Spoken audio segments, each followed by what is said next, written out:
একটা রিলেশনশিপের শুরুতে দেখবেন মিনিটে মিনিটে কল, মিনিটে মিনিটে SMS, কেমন আছো, কোথায় আছো, কি করছো, খাবার খেয়েছো কিনা। আপনি যখন বলবেন না খাবার খাইনি, তখন সে বলবে দেরিতে খাবার খেলে শরীর অসুস্থ করবে। এমনই এত কেয়ারিং করবে ভাই, আপনার কাছে মনে হবে আপনার লাইফে এমন কেয়ারিং আর কেউ করেনি।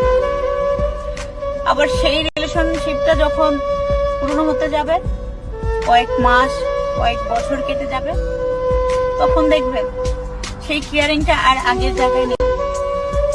আপনি তাকে যখন ফোন বা SMS করবেন, বলবে পরে কথা বলছি, SMS এর রিপ্লাইটা আর সাথে সাথে আসতেছে না, বলবে ব্যস্ত ছিলাম, একটা কাজ ছিল, অনেক বিজি ছিলাম।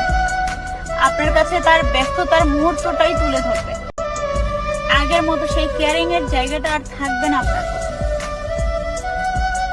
যে রিলেশনশিপে আস্তে আস্তে কেয়ারিং কমতে থাকে, ভালোবাসার টান কমতে থাকে, আসলে সেটা ভালোবাসা না, সেটা আপনার জন্য সঠিক ভালোবাসা ছিল না, সঠিক ভালোবাসা না।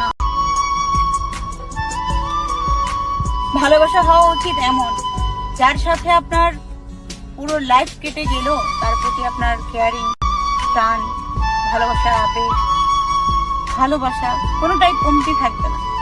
সেটাই হচ্ছে উপযুক্ত ভালোবাসা, সঠিক ভালোবাসা। আজকের দিনের ভালোবাসা টিভি সিরিয়ালের মতো, মিনিটে মিনিটে চেঞ্জ হয়ে যায়। ভালোবাসা যদি বাঁচতেই হয়, ভালোবাসার মতো করে